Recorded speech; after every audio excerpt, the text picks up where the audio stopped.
Just tell me where to sit, Rick. Can I have the viewfinder facing me?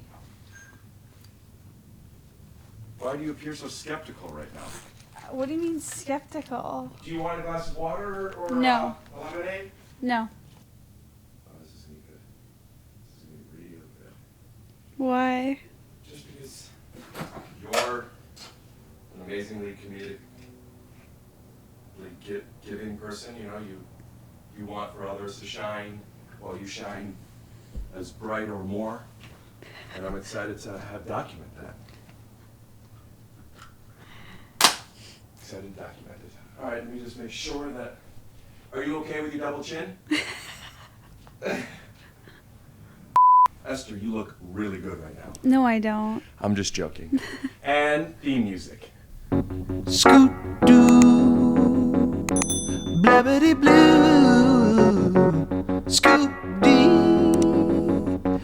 Oh yeah. All right, I guess I'll get started real quick with probably what's on everybody's mind right now. What's the matter? What do you mean? What's going on with you? Do you need me to have headphones on? Do you care? I don't need you to. Okay. It makes sense for you not to. Oh, great. Okay. Yeah. What? So what's wrong? What? That seems like a really weird note to start on. Let me start on a different way, okay? Okay. The reason I thought it might be best for you not to wear your headphones is you probably can't. You're one of those people that can't stand the sound of their own voice, I'm guessing. No.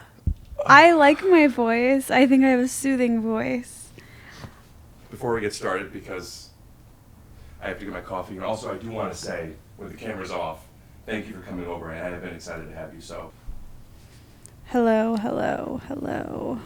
Okay. I mean, is that good? Is this good for you? Yeah, maybe I'll bring you up the littlest bit. I tend to be. But I also, soft. my co-producer George mixes the hell out of this. It Okay, sounds great. great. But maybe put it down a little and up so you're not blocking your, what would you call that?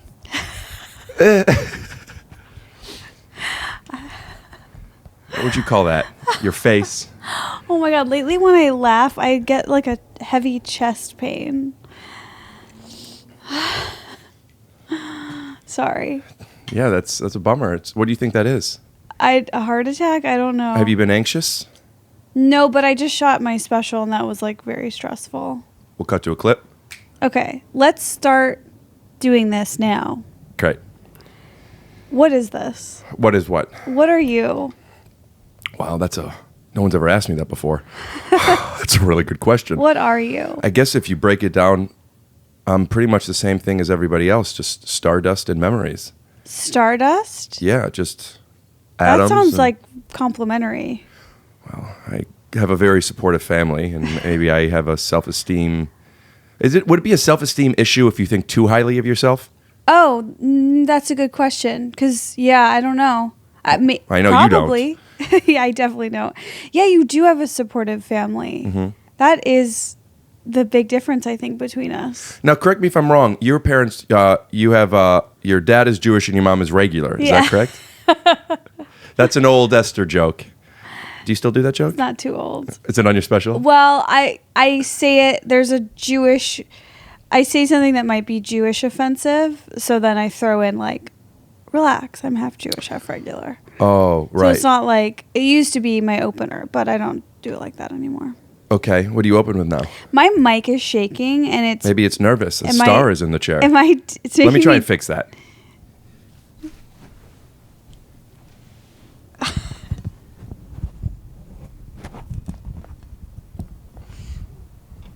Now it's covering my you-know-what. What? My face. Oh, no, it's not. Okay. Let me reframe you. You know what? Why don't we just do this another day? We'll get in. Oh, that would be nice. You'll be happy with that once I fix you up. How will you fix me up?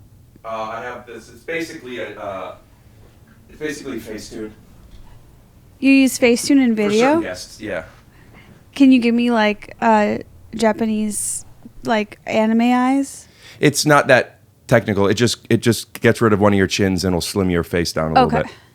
Which chin will it get rid of? The The one you don't like? I like all your chins. I love your chins. Why?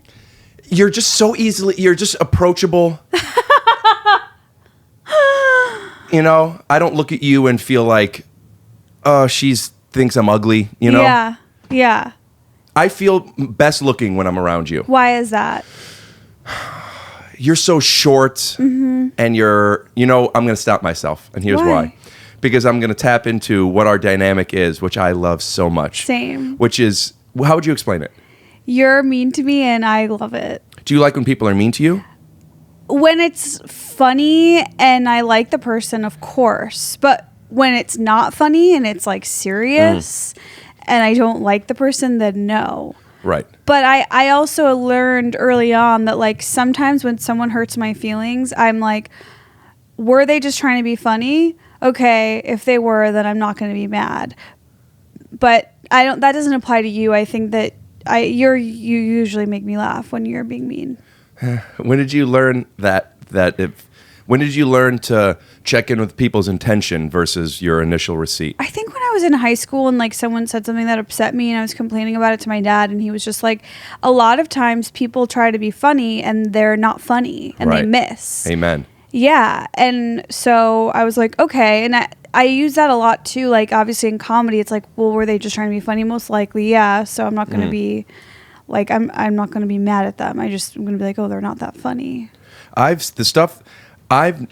Someone's here. Yes. This is my girlfriend, Betty. You don't have a girlfriend? I have a girlfriend now. What? Betty, say hi to Esther. Hi. What just fell? It was loud in the headphones. Did something break? Oh, yeah. Will you just leave it right over there? Yeah. Thank you so much. Thank you. Sorry, guys. Do you want me to lock the door? Whatever you want, dear. What did she just bring you? More Polaroids. I want to take another picture of you. It was her idea to take pictures of my guests. So I take one of them holding their shoes off and one of them in the chair. Bye. Bye. Is she your assistant? Why did she come and drop off stuff for you? Well, because we were coming from John DeWalt's, it's his birthday today. Oh, happy birthday, John. Thank you so much. And we were at lunch and didn't have that much time, so we came back here. That's why I was maybe going to move it to 3. Oh, okay. Sorry about that. And I was out of, it's okay. Where'd you guys go to lunch? Bloodso's. Oh. Do you know the barbecue joint in Hollywood? Yeah, in La Brea? Yeah, it was delicious. I don't love it. I don't know. I'm also vegan now, but I didn't love it when I wasn't vegan. How long have you been vegan? 2 years. Today? No, 2 years, 4th of July of this year. So I guess over 2 years. That's great.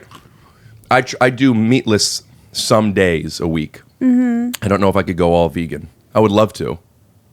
But you look the same as you've always looked. I do. I would say a little worse. Do you think it's the stress of the special you did, or is it maybe your diet? Why I look bad right now? Mm-hmm. I think that traveling a lot for stand-up has made me uglier. I've told you this before, but you actually are getting cuter. No, I'm just joking again. I was kidding. I have an instinct in me that I've never had with you, and it's because the cameras are on. Oh, that you don't want to be too mean to me? You don't want it on record?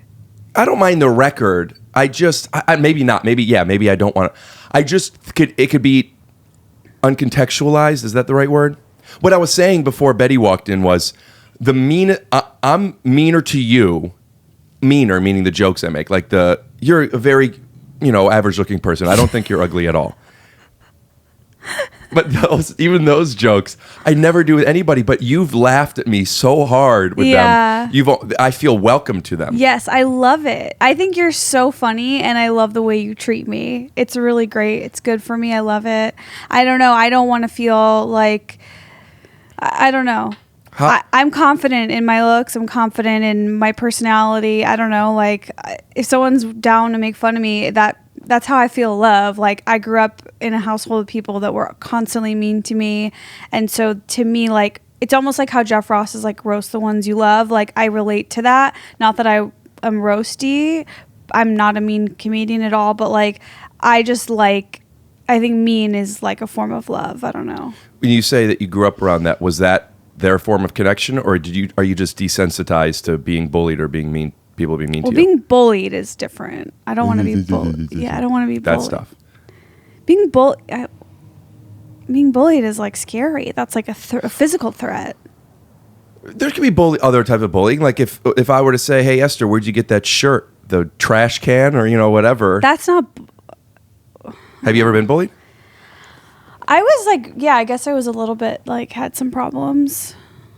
Yeah. Whoa. I can't picture you being bullied. It wasn't really that bad. I was fine. Sometimes I'm like sitting with comedians and we're all like, yeah, like our childhood sucked.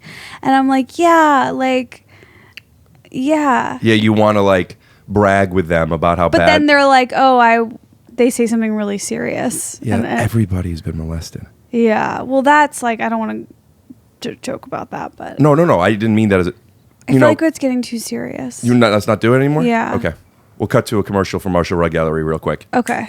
It's my dad's store. Really? Yeah. I feel like you have the perfect life. Except your apartment is like, it's not amazing. It's very cluttered. And for someone who's so annoying and like type A needs things to be clean, Yeah. I'm just shocked at how cluttered it is in here. Me too. Yeah. So I have a new girlfriend, Right. Betty. She's amazing. What does she do? She's very pretty. She is in product development and branding. She works with different brands. And if you wanted to create a brand and reach a certain market, she would help figure out what that thing is. And she works firsthand with the chemists to create these formulas with beauty products, wellness things. Can we set a meeting? Sure. Okay. And I have only the nicest things to say, and I want that out there. And then What? she lives in London, and she's here often for work. Okay. So when she's here, she's staying with me. Uh-huh. And when she's staying with me, there are more things. This all looks like your stuff. Yeah. I don't see anything that looks like Betty's to me. Then what's the other than that table? Where's the clutter? The kitchen, they're right there. There's like backpacks and Yeah. packages, package. Yeah. She used that backpack and put it back in the wrong spot. All the things in the kitchen. She's the best. You know what? It's all on me. It's me. I'm a messy person. Like but you have clutter. You have like, okay, on one table right next to you, I see a trophy, which is embarrassing and weird. Rubik's Cubes, books, journals, a salt lamp, and then right above it is a framed comic book. That's to me, like, look, I'm messy. I am very messy. Yeah. I'm just surprised at how messy you are. Yeah, maybe I didn't realize I was too. Yeah. Sometimes we don't see like our own faults. Yeah. I see my faults, so I'm fine. Yeah. You must be exhausted from them. I thought you weren't much of a roaster. I'm not a roaster. Do you smoke weed? No. That's unfortunate. It would have been a perfect joke to say because you look like a pot roast. You bitch. It's not clutter. It's a gorgeous comic book and a salt lamp to keep my anxieties down. All right? And she doesn't follow the kitchen rules. Can I tell you something? Fuck. What? I get like this all the time. I can't believe anybody who's watching this, as little as they are, still watch this. I can't keep. I want to tell you about some stuff with the kitchen and my girlfriend. But like it's your podcast. I got to ask you stuff. Where were you born? Where were you born?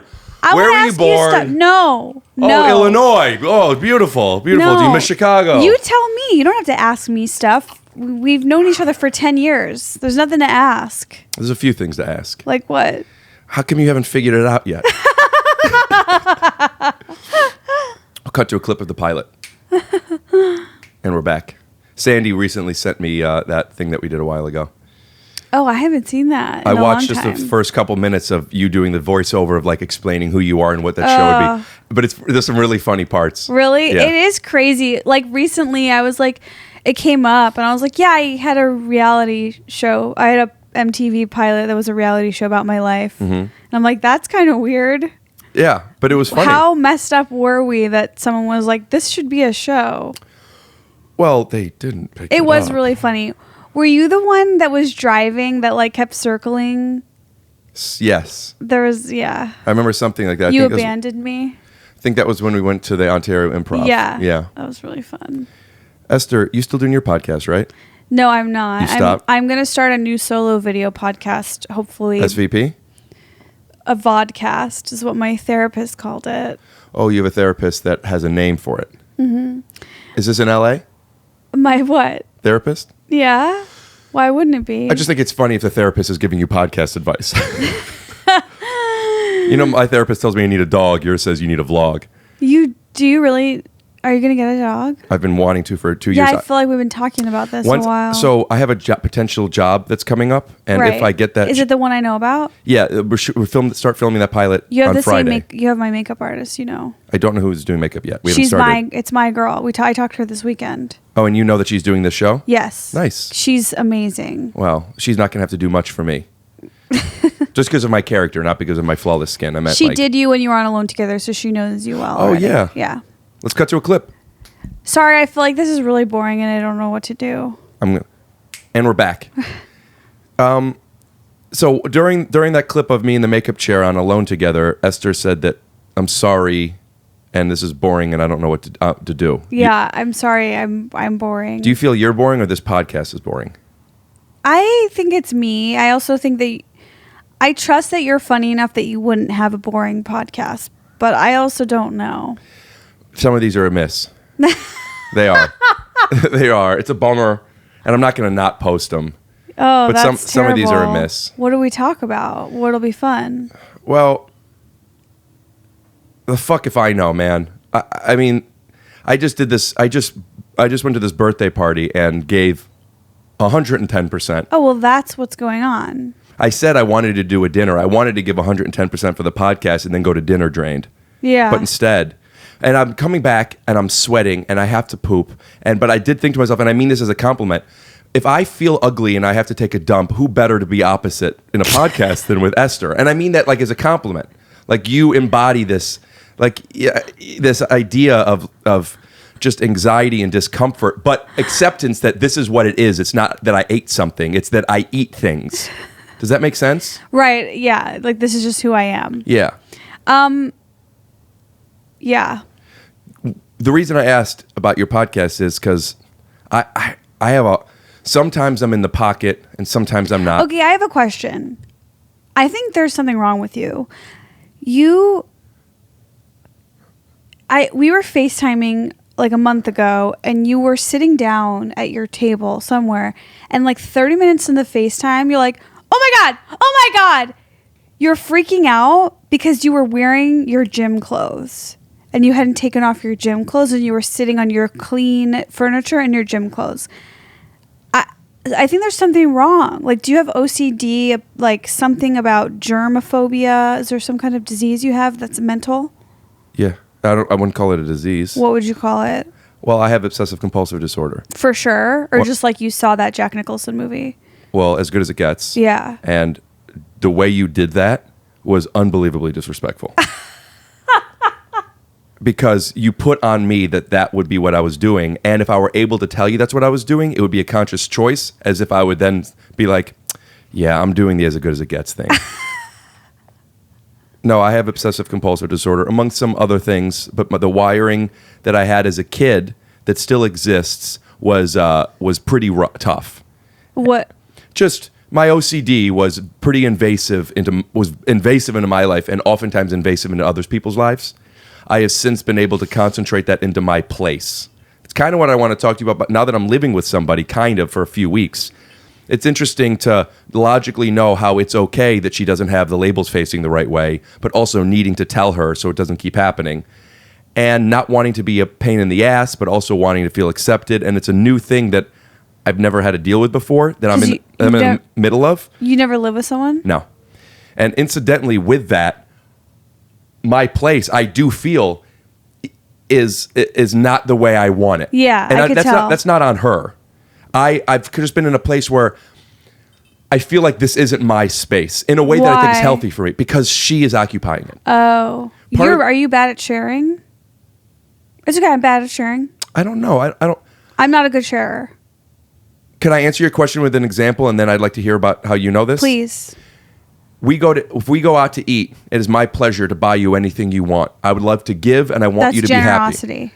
However, I have this allocated for me. I want this for myself. Same, yeah. I relate. But I will think, let's get you one. Yes, I relate. Okay. I totally relate to that. Like if somebody touches the food on my plate, I'm like, no, you can't do that. I've seen that with you. Or you know what else? Let's get 2. Let's get 2 orders. Well, you probably maybe even get 3. Yeah, sure. Like I will get my own. For example, there's a sushi restaurant. I love this one roll. It's called the Tarzana roll. Make fun of me all you want to. You're fat. Thank you. I get 1 Tarzana roll for the table and I get 1 for me because I know that I don't want to compete with other people at the table to get my share. I'll happily pay for my own roll. In fact, I often I should just going out to eat is actually a lot of anxiety for me because it's the same thing you said. I want what's mine to be mine. I don't want to fight. I also I don't like sharing a dessert. You're an only child. Half only child. What? I ate my sister's. I had tried to make a joke, but then I realized that was a Dwight Schrute joke from The Office, where he ate his twin in the stomach. I have an older half sister. Is she prettier than you? Yes, a lot prettier. How did you must have known that? Well, I mean, she's not uglier. I don't like when you said make fun of me all you want, and then I said you're fat, and then you kept going, and I don't like that I did Why? that. Because you're not. It was just a mean thing. Okay, That one felt. I thought it was funny. Okay, no, my sister, taller, skinnier, bigger boobs, prettier. That's kind of like how I got to where I am today. Bigger boobs. Yeah. Is that a better thing? Yeah. Oh, I don't see it that way. What do you mean? I don't think that. Remember when you told me my boobs were a waste on my body? What?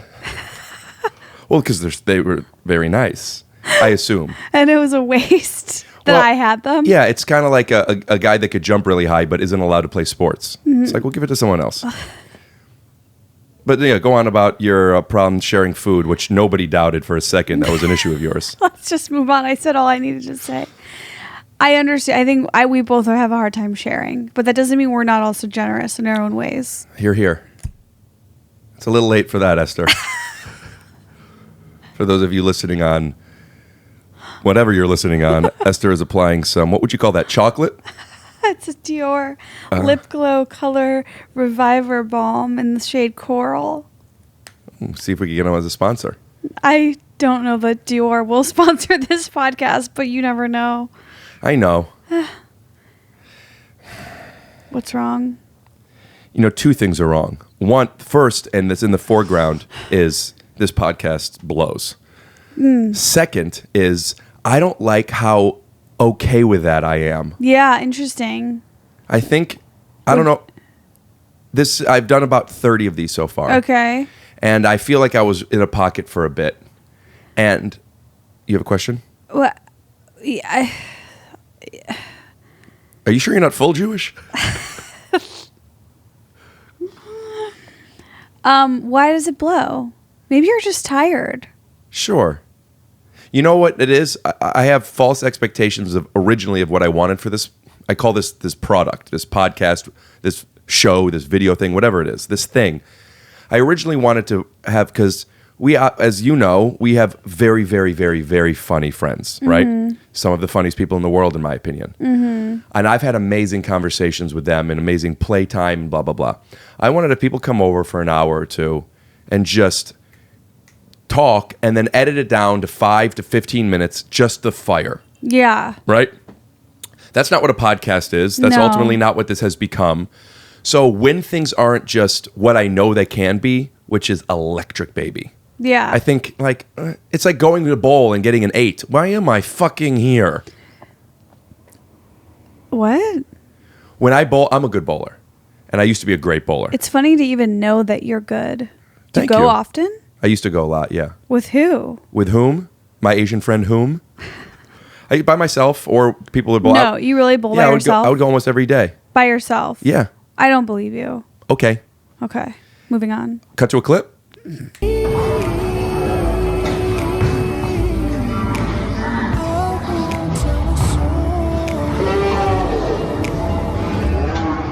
And we're back. Not bad, right?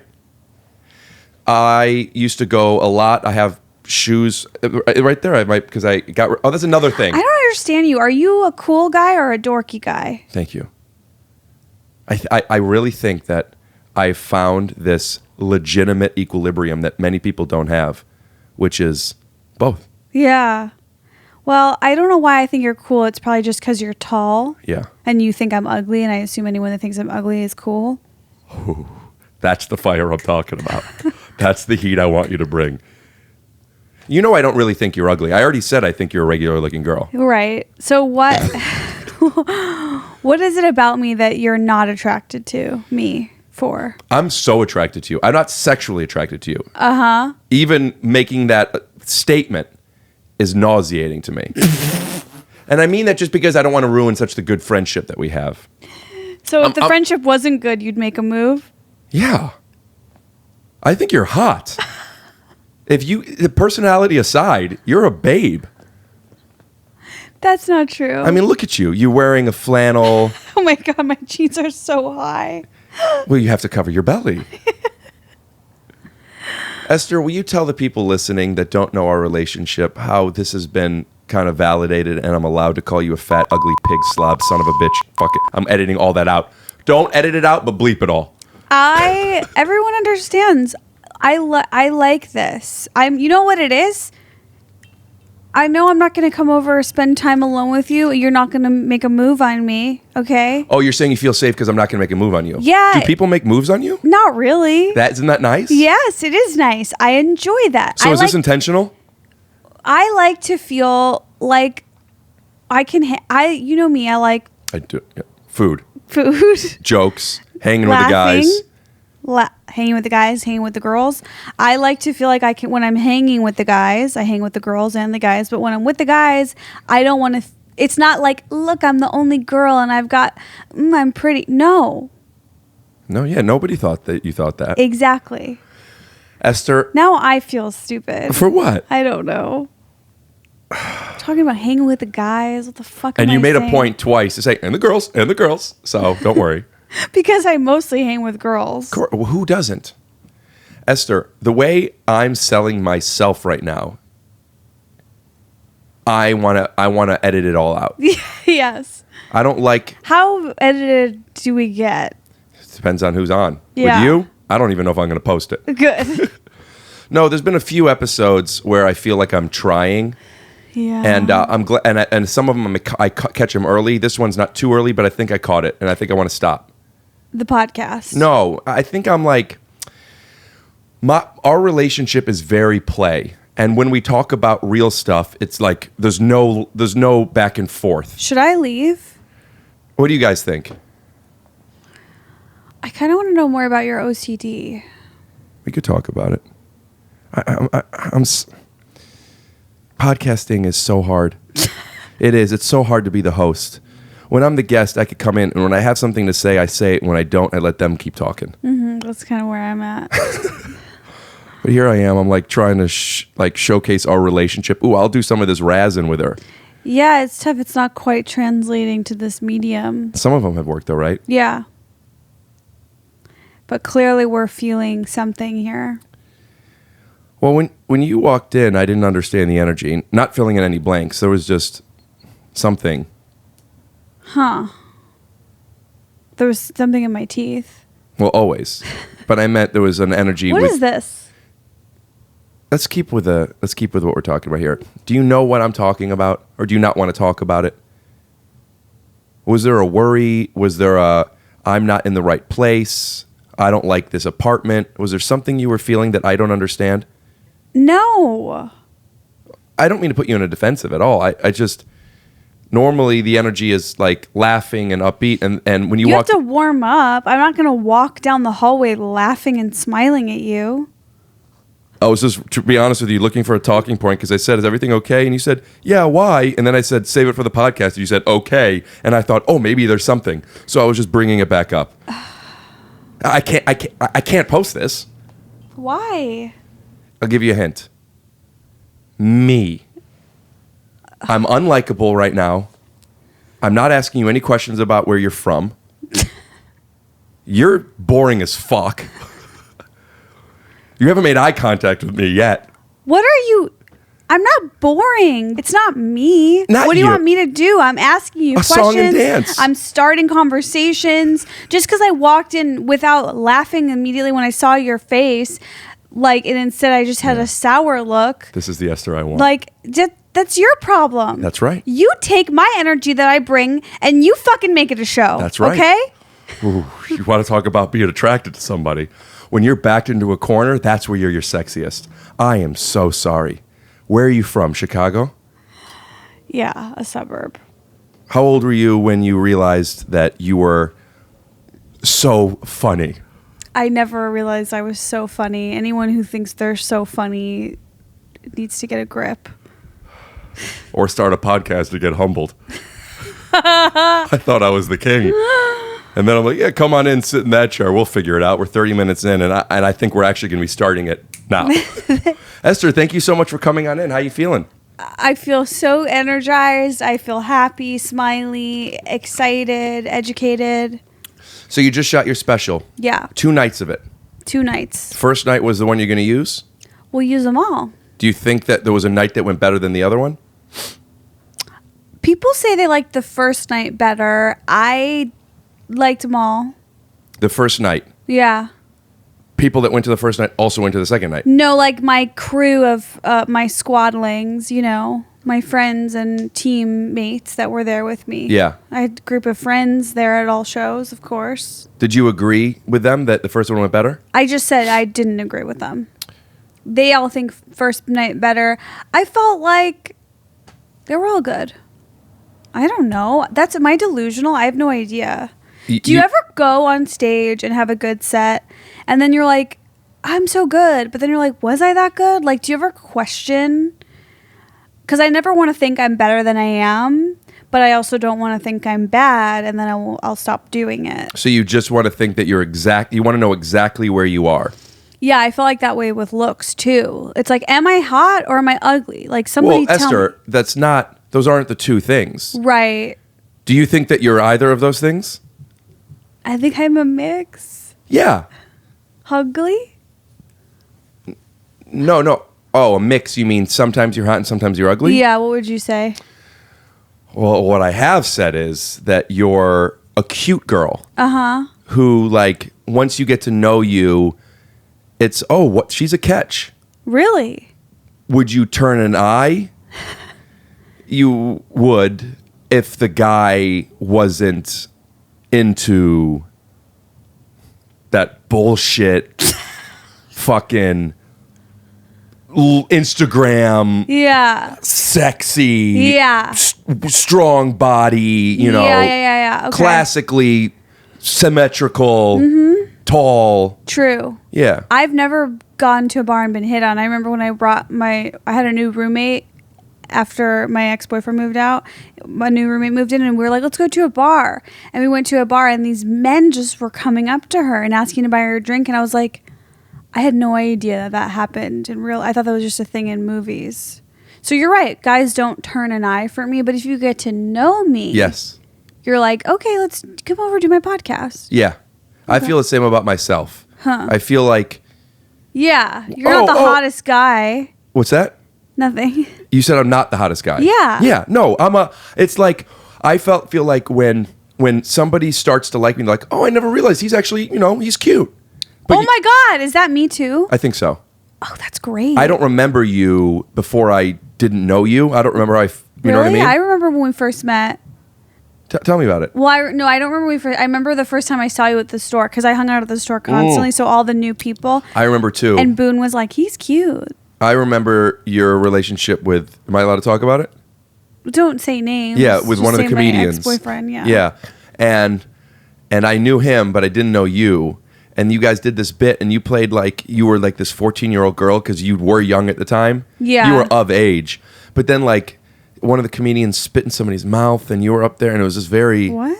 I don't remember that. Yeah, you would go up in the OR. I didn't do that. No, you went up to talk to your ex and while another comedian on stage spit in someone's mouth. Yes, I don't do that. Yeah, and the whole thing was very like, I just moved here. Yeah. What is this place? Yeah, that was when I was doing the band late at night, pretending to be 14, which it seems kind of sketchy and weird, but it was actually like very fun where I could do improv. Yes, and it was a different be time. a character. I mean, I don't think I did anything inappropriate. No, not at all. But I didn't know it was a joke. Like it was just Yeah. It was just weird. I think it was supposed to be weird. Yes. But that's my earliest memory of you. And then when Seeing me do that Yeah. performance. Okay. But then I just remember the next memory I have is we were friends. Mm-hmm. Do you think that you're going to, when you're watching your special back and you're editing and picking which takes, Mm-hmm. value other people's opinions more or your own instinct? Because sometimes I feel like I think sometimes I kill and the audience just didn't know. You know what I mean? So I need somebody other than me to tell me. I do like having that one or two other people that can be objective about me and my performance for sure. Do you know who those people are? Yeah. And is that because you're friends with them or because they've seen you do enough sets? Well, there are people working on the special with me. So they've... Producing it. Yeah. My director, Nick Goosen, who's... Love Nick. Yeah. Who's going to be what, you were saying? He's going to be editing, and he just edited the Sandler special. So I feel like he's very in tune with editing a stand-up special. And he's also seen me do so many shows in the last few months. So I feel that I will trust him. I will trust also my own judgment, and then one other person. Who has final say? If Nick says this is the take and you say no, this is the one. I honestly don't see us disagreeing on that. Yeah. We like creatively, we've never had a disagreement. Yeah, and I know, I'm sure we might, but that's like, I don't know, maybe the network. I mean, What's the network? Comedy Central. I don't know. I don't see that happening, yeah. and I think. I mean, you know how it is when you're collaborating creatively, you give on one, you take on another. I mean, on Alone Together, there was a lot more of that because there were so many cooks in the kitchen, so many creative voices. So it was just kind of a give and take. Like, you have this one, I'll have that one. Yeah, Alone Together is a television show that you co-created for Freeform. It did 2 seasons. We have 2 seasons of Alone Together. It's about me and my friend Benji and our lives in LA. Rick, you're very funny on an episode in season 2. Both seasons are on, all episodes are on Hulu, so if people want to watch Nice. that. And your episode is actually the same one that Fran Drescher is in. Yeah. So it's I didn't meet her, but I thought that was a cool. I told my mom that we were working on it at the same time. I'm sorry you didn't get to meet. I'm surprised by that. Well, you know what they say in this business. Sometimes you can't meet her. And actually, we'll be making a T-shirt out of that we'll be selling. Okay. We'll put a link up for it here, and it'll be probably $35. Okay. That's a lot. Yeah, I've talked to you about the T-shirts game. Have you started selling T-shirts? Yeah, but the place I do is a direct-to-garment, and it costs me so much money per shirt, so I'm in the process of finding a new logistical operation. Oh, okay. But right now, that shirt is going to be $35. Okay. And And what does it say? sometimes in this business, you can't meet her or whatever. Okay. Huh. I guess that has a ring to it. I don't... Yeah. Speaking of a ring to it, and I don't want to get too much into it. Yeah. I don't know what I want to talk New about. Year's? Yes. Do you celebrate New Year's Eve? Do I celebrate it? I mean, I go through it. I don't have a hat. I watch the countdown. Do you go out? I take a video every year when the new year happens. We'll cut to a clip. 3, 2, 1, Happy New Year! That was nice. Yeah, I'm pretty That's much. cool. You have a cool snap. Thank you. Yeah, I'm usually just on the couch. I watch it. Same. I'm eating Chinese food. I love being inside my space of living on New Year's Eve. Yeah. Because then I feel like, okay, I'm going to go to bed, get a good night's sleep. I'm going to wake up on January 1st. I'm ahead of the game. How is that ahead of the game? Do other people not wake up then? Like some people will go out and they'll be out till, obviously if you want to stay awake to see the ball drop, so to speak, the midnight hit, you're out. You're out. If you're out at midnight, what time are you getting home? 3? Maybe 2? 2? 1:30? What? And you're out getting home. Let's say you're getting home at 1:30, just to be conservative. Sure. When are you falling asleep? 2:30? Yeah. 3? 2:30? When are you waking up? 10:30? Okay, well, I'm waking up at 9:30. Yeah, you're ahead of the game. Now, Now, what are you doing for that hour while everyone else is asleep? Now, my year has got a head start versus everyone else's year. Now, That's how I get ahead in this business. I would argue that because you're going to bed an hour earlier, your year ends an hour before everyone else's.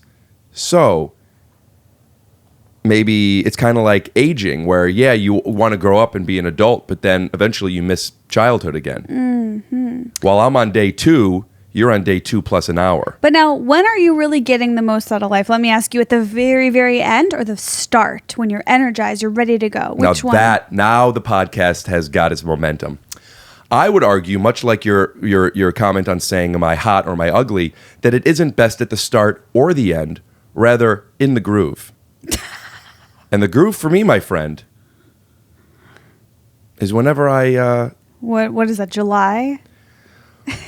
you use January. Oh, I thought we were June talking about I thought we were talking about a day. Once we get to July, that extra hour that you woke up on is insignificant. I disagree.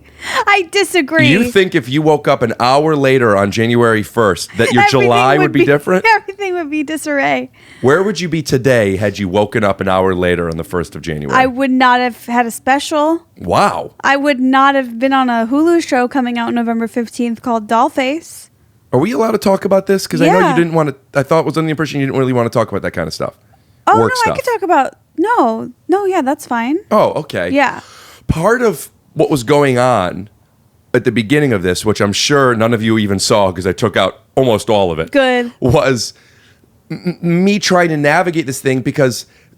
Oh, you're going to try and blame this being bad the first 30 minutes on me having restrictions. No, not at all. Let me first start by anything that was bad was 100% my fault. Well, I don't think that's fair. I think it's a two-way street, and I take some blame. Great. I'll take the brunt of it. Okay. What I'm saying is, truthfully, I caught myself like wanting and stopping myself in certain moments, even when I brought up that pilot that we did together, because I didn't want to overstep what I thought the boundaries that were That's established fine. were. Of course, I want to promote.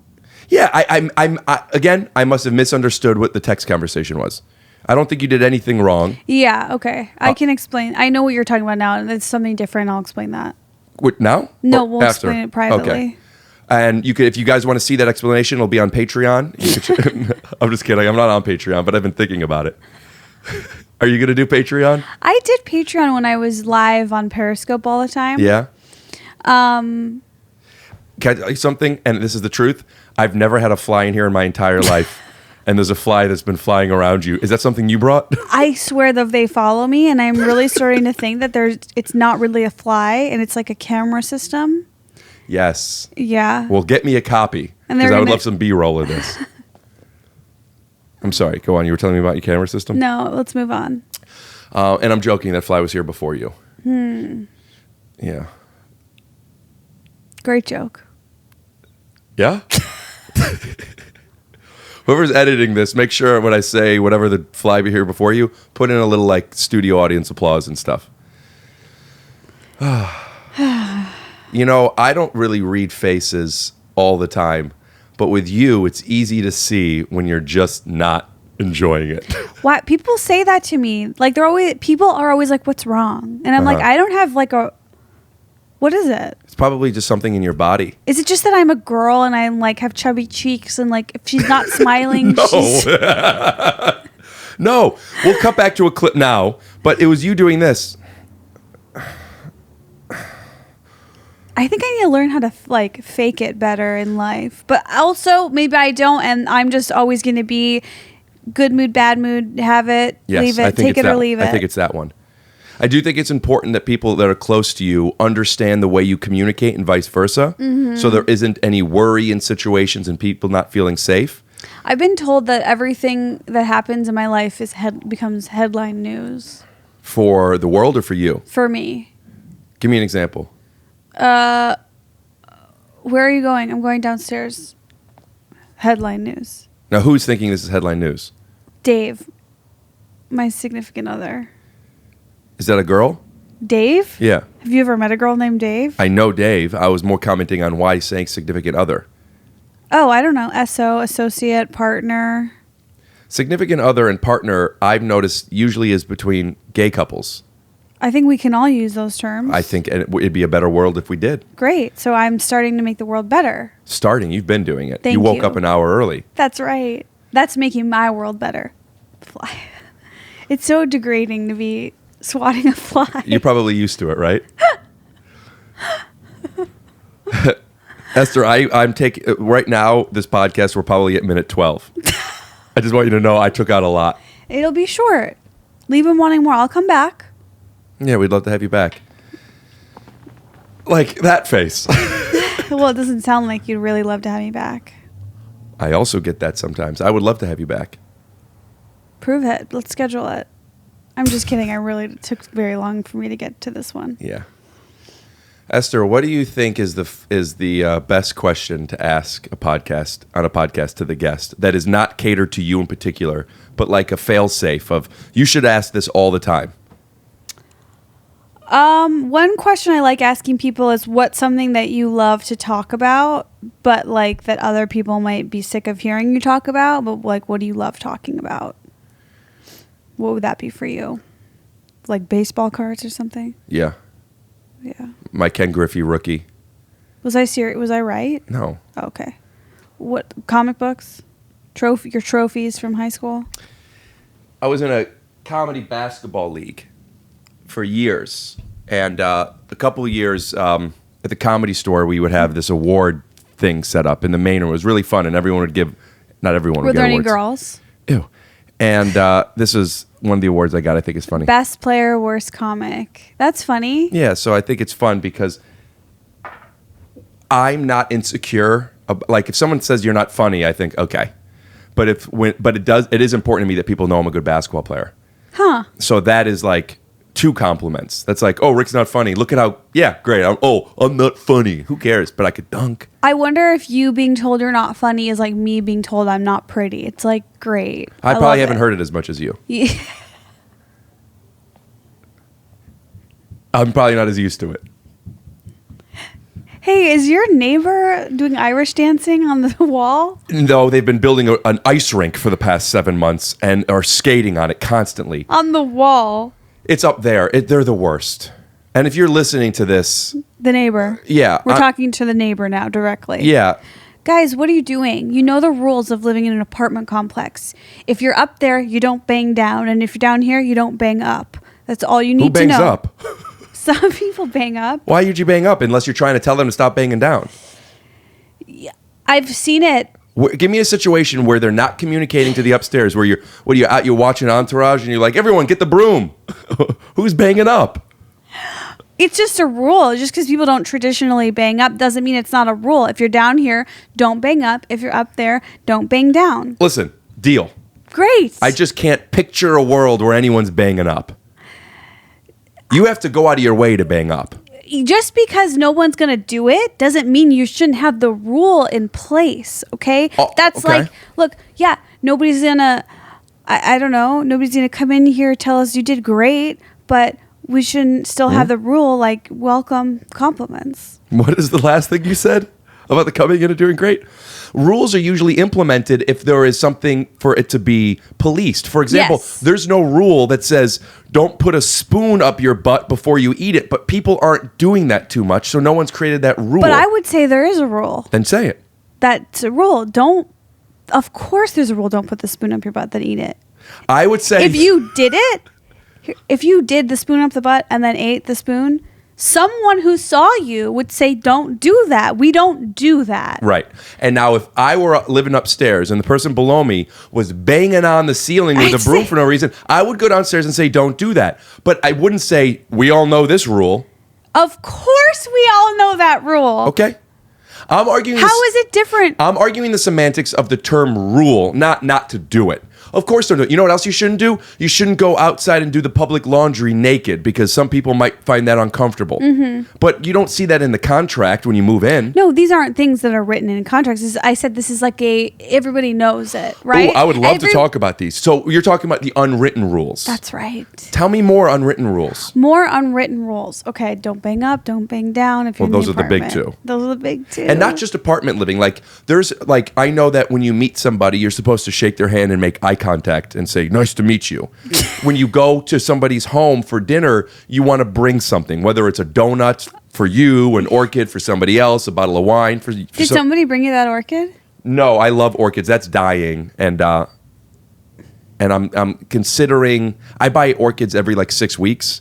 And I'm considering, instead of having such a big orchid budget, to start to let them regenerate themselves. And you're supposed to keep watering them and tending to them. But So you're the orchid killer. I would say I'm the orchid buyer, and orchids die. Mm-hmm. How many dogs have you had? 2. How many have died? 0. Huh. You really weaseled your way out of that one. Touche. Anytime. Yeah. Esther, what do you love to talk about that people... You know what I love talking about. Food. Yeah, but are people sick of that? No. One that people are sick of, that's interesting. Thank you so much. It was my question. I will edit out where you said it was your question. Thank you. I don't know. I guess for me it is just food. I also love talking about... They're the worst. They're the worst people. They're the worst people. Do you know what they look like who they are? I have an idea, and I don't want to talk about it because it's not anybody's business. But Yeah. I'll tell you this: they moved in January, and they were obnoxiously loud. Saws, banging, hammering from 8 a.m. until 10 p.m. That's like not legal in an apartment. So I asked the manager of the place, and he said, "I know." I talked to them. The owner of the building said they're allowed to do construction. Okay. Now, months later, when I say months later, I mean they finished construction June or July. They moved in January. What were they building? An ice rink. No, they weren't. I don't know. It's so loud. It's nonstop. It sounds like they were building the apartment. And I recently found out from my neighbor that legend has it that one of the people that lives there's mom owns the building. Oh. Seems like a little conflict of interest. It used to be so loud that I would leave notes on the door, kind notes, saying, hey, blah, blah, blah, blah, blah, blah, blah. I'm recording something for work, 2 hours You this dork. week. And they sometimes listened, sometimes they didn't. And I don't know where the water's coming from, but they're emptying pools of water over the balcony that's going onto my balcony. No, I'm sorry. No warning. They're trash. They're trash people. And I've never talked about it on a podcast before because I thought, not that they know who I am or listening to this, but nobody knows this address. Nobody knows who I'm talking about. I'm hearing them yelling at each other at like 2 a.m, yelling at each other. About what? It's a fine line between talking about other people. I'm still feeling a little tentative about it, but Okay. it's fights. And then out on the balcony, Romantic fights? I mean, there's passion. Yeah. There's passion. Sure. There's a baby involved. Oh, no. And I'm hearing the baby crying. And there's then going out on the balcony, and the words that they're calling each other are crazy. What kind of words? She's calling him a faggot constantly. Wow. It's weird. It's weird. Now that word is bad enough. But to hear it in like a hateful, it's weird. It's weird. And it's all the time. And my neighbor said he saw them in the garage. I can't talk about it anymore. Are you thinking about moving? I'm thinking about moving. I'm thinking about getting a dog. I'm needing to move. I'm waiting to find out about this show. Oh, It's a pilot. If the pilot gets picked up you're going to move. like But that, you can't move even if it doesn't? my budget will be dictated by this show. Okay. I will be moving up as opposed Like to boost? laterally. Come on, I thought you didn't want to roast people. That was funny, though. I liked it. It was cute. Yeah. Do you think you'd buy a house, or is that too personal of a question? Not too personal a question. I would love to buy a house, but this show isn't going to buy me a house. Not now. So you would just move to a better... I want a 2-bedroom. I want a washer and dryer in two-bedroom? unit. Yeah. And also, I don't know if people could hear it that Probably well not. on this. Yeah, because Truthfully, they can't, I bet. It's interesting that you'd want a 2-bedroom as a solo human. Or do you think Betty would move in? I want Betty here as much as she could possibly be here. Mm-hmm. More space, the better. When my parents come, I would love them to want to stay with me. I also would love to, instead of breaking down and having this podcast shit in my living room, which is fine, I would love to have a room that was set for it. You know what I Yeah. mean? And when people come, I could take it apart, but just always have it set up. like before you got here, I was in a little bit of a space because I rushed over here from the birthday party. I was tired from that. I had to set everything up. I'm drinking the coffee. I'm not taking the poop. And it's just like... And all that meat is just rotting in your colon. It's not going anywhere. It's gross, I know. It's not moving. That meat, that's the thing with meat. It just sticks there. That's another t-shirt I might put up. That's the thing with meat. It just sticks there. We'll sell that one for $50. Do you, oh God. What's Where up? were we? I forgot. Meat, apartments, moving, 2-bedroom. Oh, I want to move to New York. Why? Does Dave want to?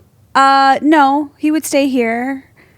Yeah, I'm not like in one of those relationships where we like do everything together. You know, we have our own lives. Of course, but living in different cities is a big deal. I would live in both cities. Right. So I really want to move there, and I want to go there. I need to go. I need to like go for a couple weeks. Yeah. Look at places, see if I'm really going to do it. Why do you want to move there? I think there's more stand-up opportunities there, and I would like to play to diverser audiences and rooms. And in Los Angeles, I feel like I've been here for 10 years, and there's really just... The Comedy Store is amazing. I love it. It's my happy place, but I would like to expand, you know? So that would be a goal of mine. Now, first, I need to find... I need to, like... Do we have friends in New York? I need to, like, find if someone has an extra room for me to, like... go, you know, stay in for a few weeks, and then have you thought about trading a friend who wants to maybe come stay here, or is that difficult because they'd be staying with Dave? Yeah, I think that's not fair to Dave. Yeah. To just have like a new roommate. Right. It seems unfair. Maybe I could trade with someone that the person when they're here could stay here with you. No. Okay. Are you kidding? Yes. Funny stuff. Yeah, I've thought about that. I would like to have lived in New York. I don't want to do it now, though. But I still would. I feel the exact same way. It's like, here I am. I've been here 10 years. I thought by now I would spend a more amount of time there as a comedian. That's like the center of comedy. And you know what I mean? It's a great stand-up town. It's the town. So I would like to go there and just kind of like... What do you think about going there for 3 months instead of moving there? That's what I've thought about. It's the same thing because we're going to stay for 3 months. You got to get a place. You get an extended living place. You find a place. You could rent a place long term like that. You know? Yeah, I need someone to help me do that. I don't know how to do that kind of stuff. Yeah, executive functioning it's called. I've learned that that's not a specialty of mine either. Is it really called that? Yeah. How do you know? If you're going to a doctor or a therapist and to start it off, you need to, if they're like out of network and you have to do the insurance, fill out this information and then mail it to these, and on finding out where you mail it and what to do, and that gives me, I'm just not going to go to therapy. Right. Yeah, it's hard. That stuff's difficult to do. I can do it, but it is a challenge. Yeah. Do you ever make your parents do that stuff for you? Be honest. Well, I'll be honest. The only stuff that I really do, and it's not my parents, it'd be my mom. I have my mom do things for me sometimes, like if I want to change my flight from a different day, she could call and get the change fee waived.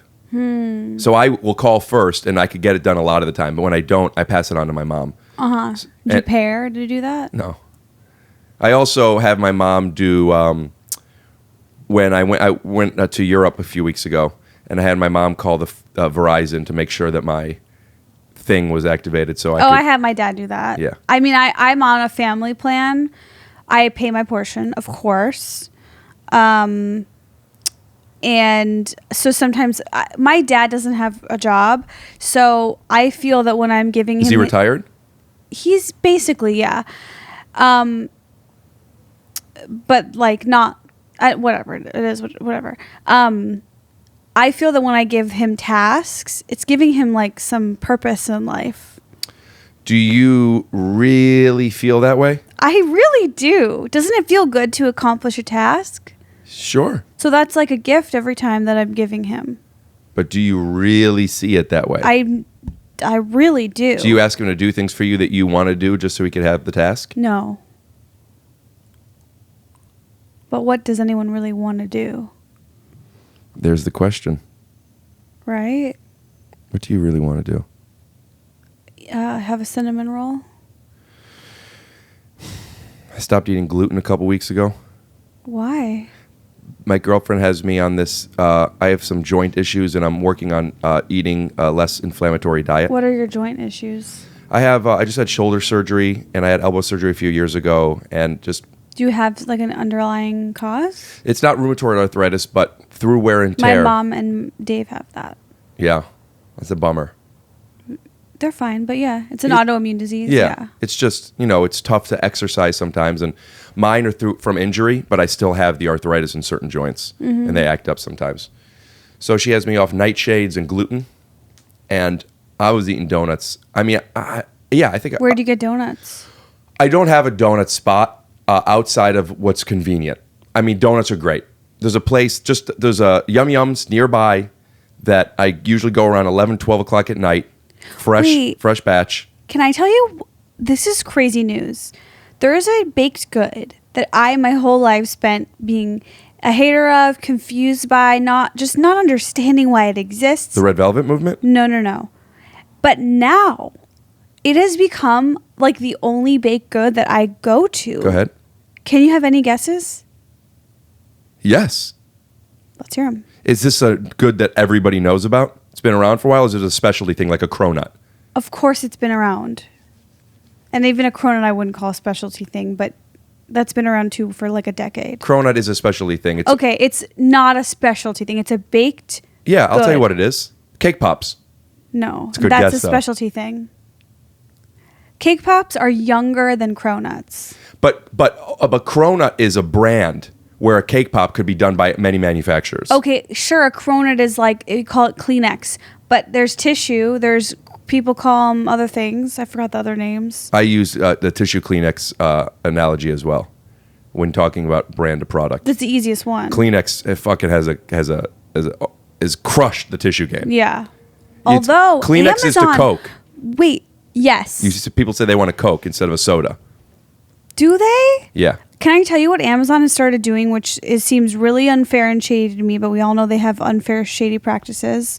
Oh, is this bad because you have a job with Amazon? It's universal television with Amazon. Okay, So you could talk about the tissues that Amazon does that's bad. If it gets real dark, we'll bleep it. I always buy my tissues on Amazon, and I've noticed in the last 6 months, they now have their own brand. And so then they make those the nicest and the highest value. So now you're of course they're putting everybody out of business. Well, all companies do that.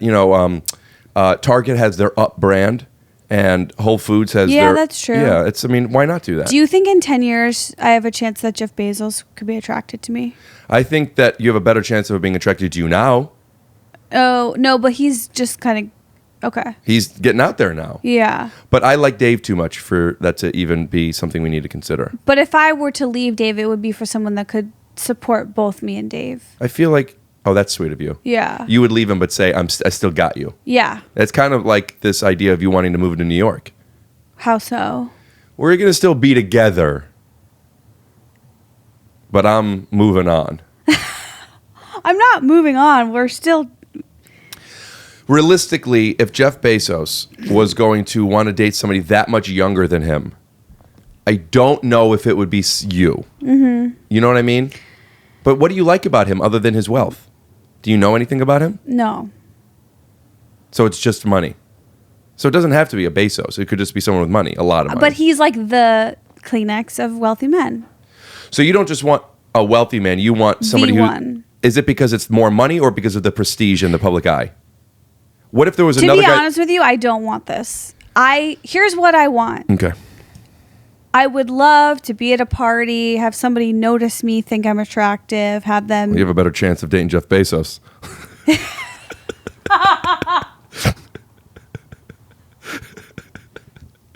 Mini cupcake. Nope. Keep going. Well, it's not a donut. It's not a cupcake. It's not a mini cupcake. I'm starting to wonder that you might not get it.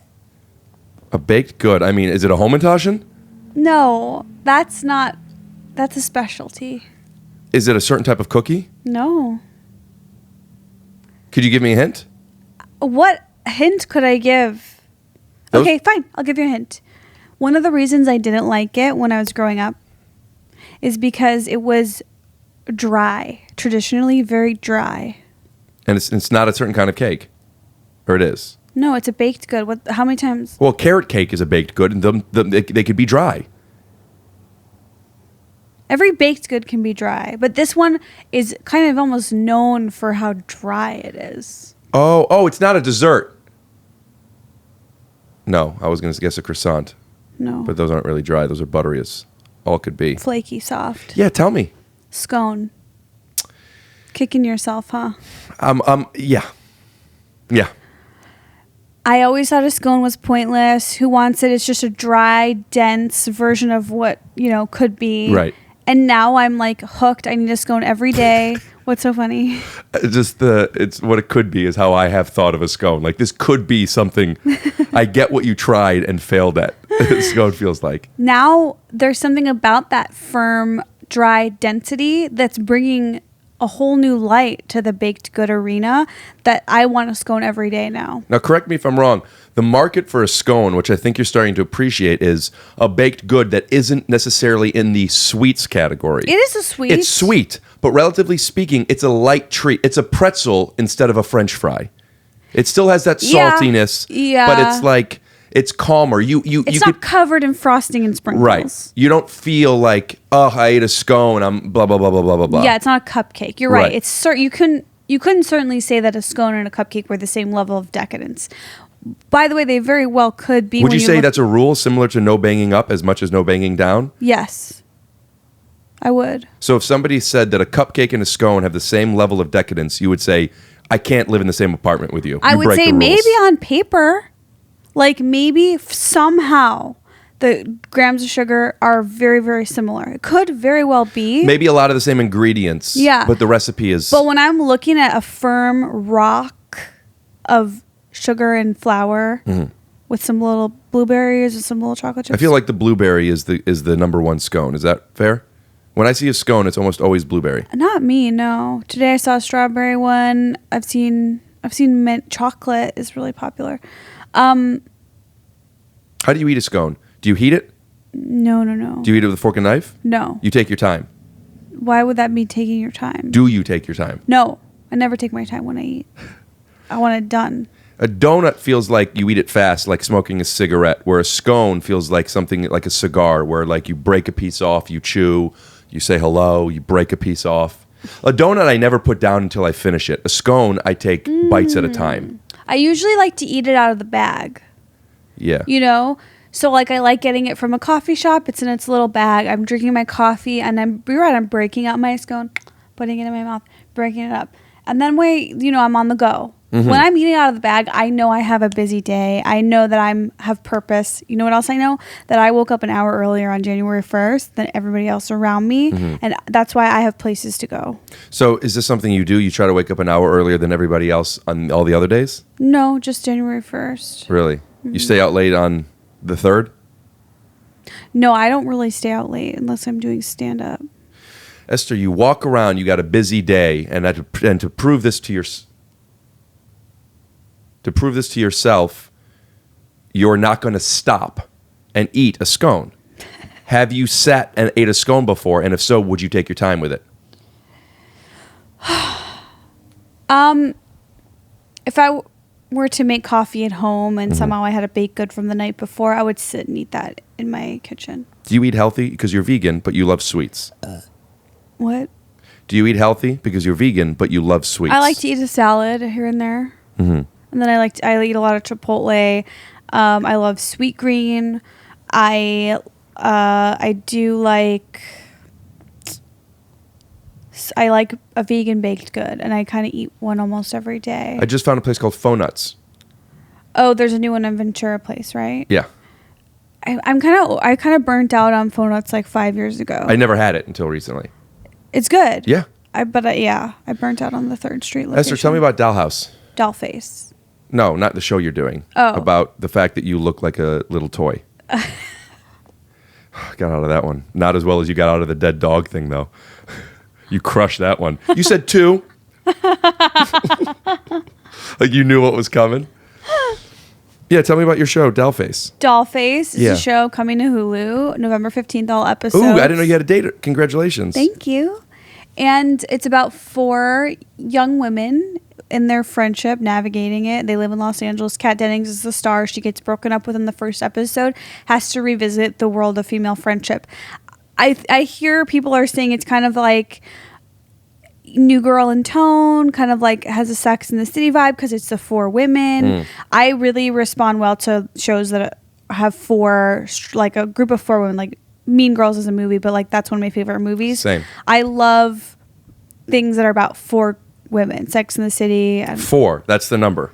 I think so, because you get enough different personality Without having too much to focus on, like Game of Thrones. Yeah. Yeah. Okay. And you did 10 episodes. Mm-hmm. You filmed in LA. Yeah. This is a big show for you. You're a big part of the show. You're one of the people. Yeah, I mean, Alone Together, that was my show, so that was a really big deal. But this is like, I think, I guess without being rude to Alone Together, it's kind of a higher profile project. I would think it's like, Hulu is a bigger network, and this show has real stars in it. Kat Dennings, Brenda Song, Shay Mitchell are all like, they're 3 proven stars. So how does it make you feel to be in that company? To be 4th, it feels amazing. Actually, yes. Did you have that realization right when you got it or when you were filming? Right when I got it, I was like, that's where I want to be. I want to be working with people who have more experience, who are super talented. That's the goal. Like, I had just done a show where it was my show. And that was actually, the amazing thing about Alone Together was we had so many fun guest stars. So we were working with new, often familiar faces. You were on with Crystalia. We were always having new friends on, which was really fun. And this show, too, we had that. But it was also really nice to just always be with that group of women. Always, like, I don't know, just really did feel like a family, It's like, oh, I have real coworkers that are here every day. The difference between the 2 shows is your responsibility. With Alone Together, you're a writer, you're part of the creative process, and you're performing in it, which you liked. Yes, writing, editing, acting in, yes. Which this show, though higher profile and working just acting. And then we, as we improvise as actors. But it's not your show. You're That's a big right. part of it, but Yes. it's not your show. Totally. How would you compare the difference, pros and cons of having less responsibility versus being in control? I'll say this, I love both, and both have their pros. So Alone Together is amazing because I feel like I have this body of work that exists on Hulu now that's 20 episodes that all, I think, accurately depict the show that I wanted to make, So, and that was... They're so funny in it. Like, it's written for what your thing is, and you got to showcase it. That was great. So to me, that is so awesome that I have that. Now, I also feel that it's awesome that I got to show up to a job with hilarious scripts, a character that is like so much fun to play. I would never write it because it's not really me, but there's so much in it that I respond to. And so... What's your character like? How would you describe her? I mean, it's a lot like me. It's just like a kind of a dorky girl desperate to be accepted by the group. Was it written that way originally? I think so, yeah. Yeah. So both are very good. I would be so lucky to have a career where I got to keep doing both of those things at different times. Yeah. I mean, you've acted in things, you've also created your own stuff. What would you say? I mean, one is really stressful, has a ton more work involved. The creating. Yeah. I love But that's also that. really rewarding. Yeah. Really rewarding. What do you miss the fact that, are you ever on set and recognizing certain things that you would maybe want to be different, whether it's the scene, your character? No. And if there's ever, like, it's such a collaborative group that if I had thoughts on something, I would just share them. I got advice from someone before I went into this, someone who I really respect, and he said, if you care about the show and there's something you want to speak up about, speak up. Mm-hmm. And so, but I rarely had to do that. I mean, the writer and creator, Jordan Weiss, the showrunner, Ira Ungerleider, like everyone on that team was so good at what they do. That's another thing. Like, I think it's rare to be on a show where, I don't know, everyone's like working hard and killing it. Why? Have you been on a lot of shows that wasn't the case? No, but I still think that that's rare. I've auditioned for shows that I think suck. And I'm like, well, I don't know that I would do this if I got the job. I didn't get it, so it's fine. But we've all gone out for stupid pilots.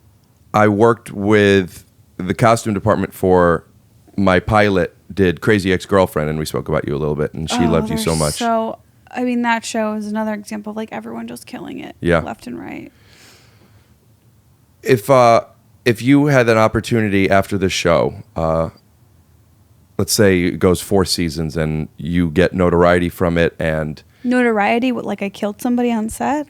No, I mean like the exposure of the show lets you level up to where you're in a position that you're not in at the moment or weren't in before it. Like if you wanted to create a show or be offered a role on another show, it would be... You know what I mean by leveling up? Yeah, yes. Should I explain it differently? No, I understand what you're saying. I just don't see that happening for myself. If the show is a great show and people are watching it, yeah, I guess you're right. Like I liked Alone Together a lot, but the network it was on and the time slot and whatever else, I don't think that the amount of people that saw that are the potential of seeing this show is going to be the same thing. You never know. Nobody I have no idea. Nobody could see it. Yeah. But I definitely think this show is really good and has a really good chance of people really liking it. So my question is, if that happens, this is a big show, it's a hit, people love it, people know you from the show is over, you're now getting offers for these other shows, or you're going out for things that are exciting to you, or you have the option of creating your own show again. What do you think you'd want to do? It would depend on so many things. It would depend on what is an existing project that is a option for me if I should be so lucky, and also what's the show that I want to create in that moment, and do I have a story to tell? Have I opened up something inside of me that I feel I really want to share and that I hope will connect with and resonate with people? Like, it so depends. I've always said this, like, I just absolutely love working in comedy. So for me, I'm really, really excited that I got to make a show. I'm really, really equally as excited that I get to be on a show. I'm also as excited that I got to just do a special. Like, I just want to keep doing more of what I'm doing. So I definitely am not that person that's like, I just got to get to and do that thing and then I can do this. Like, I'm in comedy because I love laughing and I love making people laugh. Period. End of story. Like, so if what I'm doing is at least in the vicinity of that, then I'm like, that's what I want to do that. You think you'll always do stand-up? Or do you feel comfortable talking about your relationship with stand-up with me as we have behind closed doors? Yeah, it's obviously like, it's not as complicated as it used to be. I think that like having the seriousness of a special really changed my relationship to stand-up. Seriousness meaning the accomplishment? No, the dedication that I had to put in to do a special. And I had committed last year to having a 45-minute set, and I did that on my own. And then once I did that, I started headlining, and that's when I decided, okay, I guess I'll do a special. How long from once you started headlining to your decision to do a special to getting the special done? Well, my friend pushed me to do the special. So it wasn't my friend Nick Goosen. I would never, ever in a million years have felt on my own I'm ready to do a special. So you're headlining. He saw your headlining set and said, you got to do a special. Basically, yeah. And then how long until you were in basically pre-production for that special? Well, keep in mind, I've been doing stand-up for 10 years without ever doing a special. So some of that material goes back... Maybe not, obviously not 10 years, but 5 years. I've thought about that, having never done a special. I like... Some of it goes back 5 years, some of it goes back 2 months. Yeah. I want to be able to put that stuff somewhere. I know that feeling, yeah. Even if I don't do it much anymore. I started touring after Dollface wrapped this whole summer. And getting up as much as possible, really only committing to stand-up. So I did that from July, August, September, and then I filmed October. Yeah. So 3 months of just that was what I did before the special. But I've been doing stand-up multiple nights a week, before that. But that was the 3 months where I'm like, oh, it's go time. This is it. I have to do this. And having that experience where I'm like, this is all I'm focusing on really showed me that I could do stand-up. Because before, I'm like, oh, I do it 2 nights a week. Is everything okay? I do it 2 nights a week. When I'm shooting, I try to do it as much as I can, but sometimes I try something new, sometimes I don't. When I was kind of dancing around it, sometimes wasting time on stage, which I didn't realize I was doing until I saw other people do it and realized, oh, I do that too. What do you see? What did you see? People just waste their time up there. Give me an example. You'll know when you see it. I have an idea of what that is. Yeah. I just want to know what you saw. I can't explain an example. But you never saw it, and then for some reason, you were able to see it. Yeah. And so after realizing what it took to take it seriously, now I'm like, oh, I can do this. I really want you to tell me some things that is, because... You know what it's like when someone wastes time up there. They're standing there doing nothing. Are you mad at me right now? No, but I'm not connecting enough to what you're saying to me. I know what it's like when someone goes up there and says, what else? Nice fucking hat, you Jew, or whatever, wasting time. But also I see people, they're trying jokes and not changing them enough to where they're not good. I see people that are just not funny. I don't know which one is necessarily wasting time. The first one is the most... So just bad crowd work. Like, could you give me some tangible... I guess if you were talking to somebody who's in year 2, some advice, what does it take that you learned from prepping for this special? Great. Okay. So it sounds really simple and like, of course, I know that, but I really didn't. Listening back to the set, recording... Just audio or video too? Either. Watching or listening to the set, seeing what's working. But based on laughs? Yeah. And keeping that, writing it down? If you need to. Sometimes there's things you just know and you don't need to write down. You listen back to a set, you hear a laugh, you think, I'm going to do that again. You don't hear a laugh, you think, I'm done, I'm going to change it. Change it, play with it. Or, I also don't want to, I understand maybe it is confusing wasting time on stage, because going up and talking... Maybe you're bombing, but you're trying new things. That's not wasting time. Mm-hmm. Wasting time is more like what what else? Standing there, just like not being in the moment. And I don't know that I can really explain it. I think you know it when you see it, and that'll help you to know that you should stop doing it. I guess maybe what I'm saying is, how do I know when I'm doing it? 'Cause I don't know. I also now I'm feeling uncomfortable because I'm not the all-knower doer of stand-up. Like I'm barely experienced in Esther, it. this isn't about you teaching how to do stand-up. Okay. I'm curious about it's completely specific to you and your process. And you are someone who has connected with me. We have connected together on our uncertainty if we're doing stand-up right. Yes. Okay. So to that, I will say, if I was going to tell you how to get out of that uncertainty, here's what I would tell you to do. I would say for you, produce a special. Pick a date where you're going to produce your own special and work towards that. Because that changed everything for me. Having a deadline. And knowing it was going to go on film. Right. Not even just because I did the deadline for having the 45 minutes, but knowing it's going to go on film. And I'm not saying my special is going to be the best stand-up you've ever seen, but it's the best I could do for this time in my life. I'm still new at it, but that's what changed it for me, was having a deadline where this is going on tape. And that changed it in a way I never thought, to where now I'm like, oh, that my relationship with this now is completely different, because now I'm really taking it seriously. And I think I was only... It being the crafting the particular set. Yes. Right. And now that I'm done, I'm like, of course, I don't want to do that material anymore. Of course, I'm going to have to. If I headline, I'm not going to have a whole 45-minute new minutes in a month. But I'm really excited to get on stage and just talk about feelings and thoughts and see what happens. And some things will bomb and maybe a few things will get a laugh. I don't view that as a waste of time. I'm sorry to the audiences that might be bored and think I'm going nowhere, but some of them will really enjoy it and it'll be an in the moment thing. And I know you have a similar process. Is your special 45 minutes? It's Comedy Central, so it'll be a 42-minute. Right. And also there's some sketches and stuff in there too, Yeah. right? So you did your 45-minute set. You're keeping maybe 30, 35 minutes of it. I think so. Yeah. I like hearing you talk like this. I like hearing you talk confidently about stand-up. You sound excited about it. Wow. Thanks for saying that. I asked you the other day how it went, and you said you were glad it's done.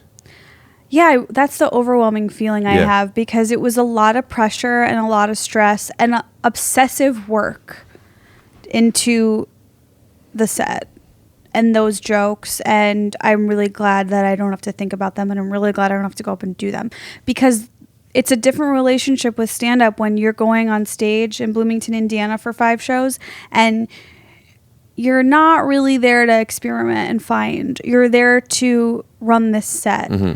And I think So you're doing the same thing constantly. yeah, there's a little bit of play, but it's mostly like, I'm here to do this. I'm practicing for my special. So I think I'd have a different attitude when I'm going to Salt Lake City at the end of the month. And like, I'm really excited to go up there and weave in and out of material and talk to the crowd. And, you know, it's not like I have such a direction where I know what I'm doing. There's a lot more fun and live performance to it. And maybe I should have had that to prepare for the special. I don't know. This was just the way I did it this time. What do you mean? So if you're doing your next special and maybe you'll do it different, you're saying maybe you wouldn't be as rigid and this is my special and try and... No, I don't think I'm just saying I don't know that being rigid was the right thing. I'm not saying I wouldn't do that next time, though. I don't know. I think that's good for you. I think that would be good for me. I think it's easier for us to not be that. It's easier for us to... Speaking for myself, and for some reason I feel this way about you, it would be easier to be in the moment when things aren't going the way you want them to. Whereas if you're forced to do the same thing, that muscle memory, that skill set becomes a little bit stronger. Yeah. I don't have that skill set very well. The muscle memory skill. I feel it's hard. It's not fun. It feels like I'm lying. Yeah. To do it again. I know. And that is why I ask, like, well, am I wasting time by not allowing myself to feel like I'm lying? I maybe need to feel like I'm lying. You might. I also think what you do is really funny and it's unique and people love it. But you know who you're very similar to is Kate Berlant, because she's very improv. She was just here last week. Was she really? Yeah, her episode came out Monday. Oh my God, I have to watch that. Yeah. I'll show you the little picture. I can't believe she did your show. No offense. Okay. Oh my God. Did you guys talk about this at all? A little bit, yeah. I think you guys are the most similar. I felt that. I feel that way too. Because you should talk to her about how she prepared for her special. We did talk about that. Yeah, what did she say? Just talking about the idea of when you do things for the first time and or at least extemporaneously, how there's something special about it. That even if you could craft those words better and tighter to do another time for it to be on paper funnier joke, the way we feel about it when performing is it's not as special, thus possibly losing something, and finding that balance between it. Also, doing that thing drains you. So having to do multiple sets in the same, like how much could you give? And talking about how sometimes before I go on stage, I don't just get tired, I almost fall asleep. And she said that happens to her sometimes, and her feeling is that it's a body's defense in conserving all the energy that we know we're about to have to give. Wow. And sometimes it's exhausting. Speaking for myself, a lot of what I do is a performance. There are jokes, there are bits, there's blah, blah, blah, blah, blah that I could repeat, but it's very much like playing with, if not manipulating, the energy in a room, not just going from a script. It's like when you're acting and you have to do a scene where you're crying. Yeah. It's a little bit more draining than just dialogue. Yeah. And is that the most efficient? Is that sustainable? You know, I know Carlin. Are you familiar with Carlin's older work when he would do The Weatherman? No. George Carlin, before he became how everybody knows him, you could see it on some late night appearances. He was very goofy and wacky and wild. And then one day just said, I don't want to do this. And then just became this thing. And I haven't become that thing. Not that I'll ever be anything like Carlin, but like I love that goofy, silly, playing with energy thing. But the stamina. It's tough. Yeah, but don't you ever do the silly thing and then a couple things were really funny and then you take those and do them again? That would be what I think. Yes. But what happens when I'm going up? If I had to go up right now and do that thing that I've been working on, I would resent stand-up. So so then you're just being like kind of a baby about it. You're being a brat. No. I don't know if there's a misunderstanding or I'm not seeing it right. No, I'm not trying to insult you. If I was talking to myself, I'd say, Esther, you're being a brat. Like, you have to, if you want to do this, you have to recreate moments on stage. No, absolutely. I know that it's draining, and like I just complained about doing the same set over and over again, but that's what the job is. And I'm using this attitude because I'm speaking to myself. But doing that stuff all the time, I don't believe, and this is what I'm still trying to figure out, it's just draining for me. I think that people need to breathe as well. And if I'm going to go up on stage and just be wacky for 15 minutes, great. I've done that, and I could do that any day of the week. But to do 50 to an hour of just performance, as opposed to just being able to be in the pocket without the energy, at the moment don't have the skill set to do that 5 times in a weekend. I also feel that it's a better product for the audience as well to still get that, but to understand why my mind works that way and how I feel about it. And just within this, even in this conversation, which would make for a horrible special, but there's funny moments and there's also real things. And I want to be able to find real moments, not just for the storytelling approach, but like as an athlete, for me to be able to sit down on the bench for a minute. Mm-hmm. It's hard to perform when you don't want to. Does that make sense? You don't feel that way? Of course. It sucks. But that's, again, I don't want you to feel attacked by this. No, that's the job. That's the job that I'm doing. I've decided, and this thing that I love and used to have so much fun at the open mic and being silly and fun, it's my job. My dream has come true. It's my job now, and it's now work. And I do things that I hate around it. Like what? Like fly. Like sit and listen to this set where I hate my voice. I hate myself. I hate that that thing I just said is so unfunny. Oh, I hate it. And you listen to every sick. set? No, not every set, but sometimes I do it. Sometimes I don't. It just kind of depends Tell what me, mode because I'm in. I record every set and I almost never listen. So what am I doing? I'm listening, and am I writing stuff down that worked? Sometimes I just listen while I'm driving, and then like, and you hate it. And I'm like, okay, that one thing I'm going to make a note of. So it's not like because to me it's unrealistic to say I'm going to listen and sit with pen and paper and write everything down. But like, I'll just listen and listen for one or two. I only need to take away 1 or 2 lessons from a set. I don't need to take a million lessons away. But I could be wrong, but overwhelmingly what I'm hearing is you want it to be this. And I relate. You want it to be the magical, fun thing that it can be. But when it's your job, you have to do the annoying job. It's like, what is it? Lawyers, like, they have fun arguing. They don't have fun doing all that paperwork they have to do. Yeah, and The Rock talks about, the prep before the shoot. Yes. The movie's fun, but the training is tough. But that's what separates you from it just being a hobby to being your job. I understand how important it is. Yeah. Is it efficient is what I'm trying to figure out with myself. That I don't know. The act that I'm crafting, and for the past probably year now, I've been focusing on, I want to have an hour that I know what it is. Oh, that's great. And that's a great goal. And how's it going? It's very hard. And what I've come to is right now I wanted to give myself, I found the best way to get there was make sure I just start, have a 3-minute opening. Okay. And if I want to go off and play, so be it. And then eventually try and continue to build that. Okay. So I found that when I start from a grounded place with an intention, which is to make them understand why I'm doing what I'm doing, and then just play ball with it. Kind of ride the wave, but I have to get on the board first. So I've gotten to the point now where I have this almost 10 minutes, about 10 minutes, that either could be a 10-minute act but this is the first 10 minutes of my special. I know what it is. Okay. I'm establishing these things. I have these balls in the air that I have to figure out how to juggle still. Sounds really good. But what I'm coming to is a lot of these balls that I'm throwing in the air, I'm realizing are I'm setting myself up for a lot that I don't know if I have the stamina to do.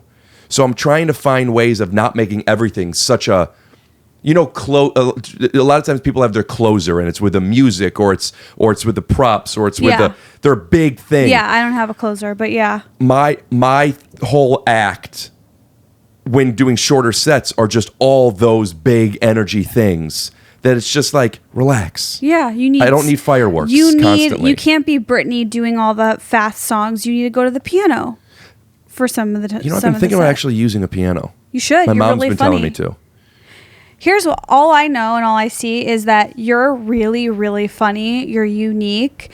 I know that you're capable of putting work into stuff. So there's no reason that you shouldn't have a hilarious, strong, unique, original 45-minute set in whatever dedicated time you want to allow yourself.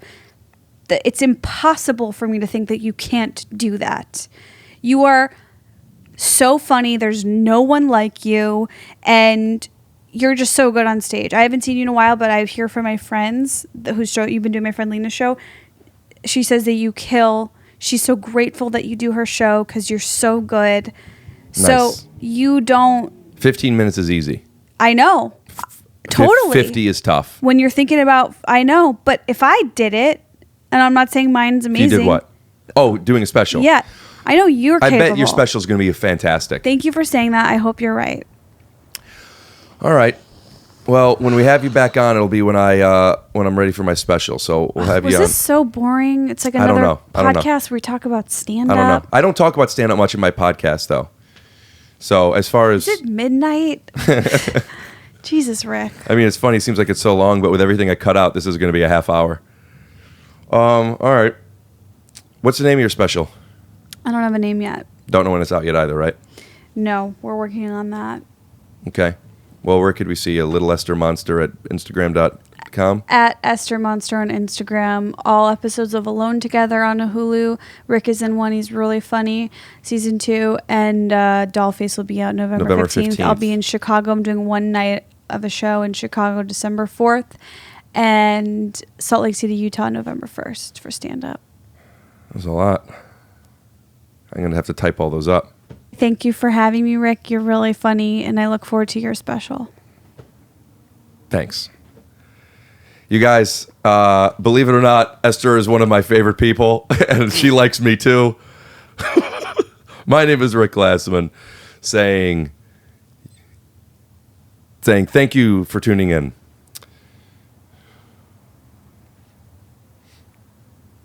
There's no sexual tension between us, right? Because I don't feel it. What? That's for the Patreon. Scoot doo, blabbity blue.